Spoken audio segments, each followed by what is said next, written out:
अस्सलाम वालेकुम बच्चों, कैसे हैं आप सब? उम्मीद है खैरियत से होंगे। आज हम स्टार्ट करने लगे हैं इम्पोर्टेंस ऑफ एक्वेस्टिक्स। एक्वेस्टिक्स क्या होता है? एक्वेस्टिक एक ऐसी टेक्निक है, एक ऐसा मेथड है, एक ऐसा प्रोसेस है जो कि साउंड को एब्जॉर्ब करता है। और ये साउंड एब्जॉर्ब कैसे होती है? कुछ मटेरियल ऐसे होते हैं जैसे फैब्रिक हो गया या फोम्स हो गए, मैट्रेस हो गए या वुड हो गए। ये जब फर्नीचर पड़ा हो ना किसी रूम में और वहाँ कारपेट भी बिछा हो और सोफेज भी पड़े हो, तो वहाँ पे ऐसा होता है आपकी आवाज़ जो है वो कम होती है। लेकिन फिर आप दूसरे रूम में चले जाओ जिसमें कारपेट भी नहीं है, जिसमें कोई फर्नीचर भी नहीं पड़ा, जिसमें मैट्रेस भी नहीं है, तो वहाँ की आवाज़ और दूसरे वाले रूम की आवाज़ में फ़र्क होगा। ठीक है? तो एक्वेस्टिक एक ऐसा प्रोसेस है, एक ऐसा मेथड है जिसमें साउंड एब्जॉर्ब होती है सॉफ्ट और पोरस मटेरियल से। पोरस ये रिजिड होते हैं, ये मैट्रेस टाइप, ये पोरस मटेरियल, फोम, कारपेट। ठीक है? यहाँ पे है द टेक्निक और method used to absorb undesirable sounds. Undesirable sounds एक ऐसा प्रोसेस है, एक ऐसी टेक्निक जिससे हम अनडिज़ायरेबल साउंड को एब्जॉर्ब करवा सकते हैं। और उसके पीछे सरफेसेस मटेरियल कौन से होते हैं? सॉफ्ट एंड पोरस सरफेसेस होते हैं। अब इस साइड पे जो मैंने रेड कलर में लिखा है, ये डेफिनेशन आप कर लो, आपकी मर्ज़ी है। जो आप ये 2 लाइनें पढ़ी हैं ब्लू ब्लॉक में, तो ये लिख लो, तो आपकी मर्ज़ी है। एक्सप्लेनेशन है कि एक्सप्लेनेशन में reflection of sound is more prominent if the surface is rigid. Rigid surface क्या होते हैं? सख्त सरफेस होते हैं। जिस तरह दीवार, उसकी बात कर लें, तो यहाँ से अगर आप किसी ऐसे रूम में हो जहाँ पे खाली रूम हो और वहाँ आप बोलें तो आपको आवाज़ बहुत ऊंची सुनाई देगी।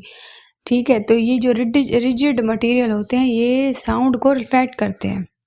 साउंड आप तक तब पहुंचती है जब वो रिफ्लेक्ट होके आती है। साउंड का कॉन्सेप्ट बिल्कुल वैसा है जैसे रिफ्लेक्शन ऑफ लाइट का है। रिफ्लेक्ट करना, वापस मुड़ के आ जाना, आपको सुनाई देना। ठीक है?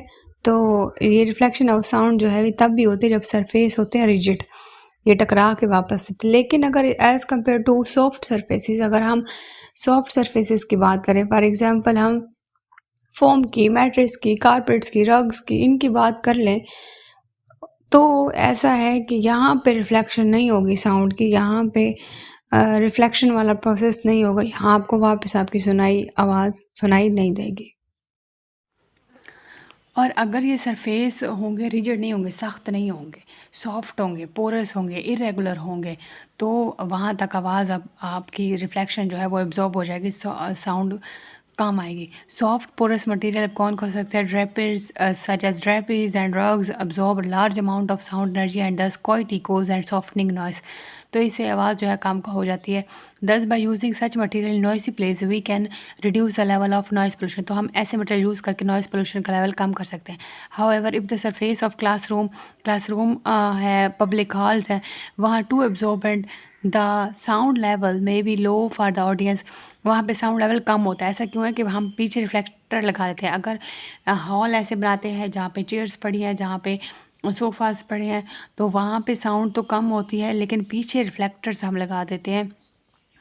Sometimes when sound reflect from the walls, ceiling or floor of room, the reflecting surface are too reflective and sound become grabber।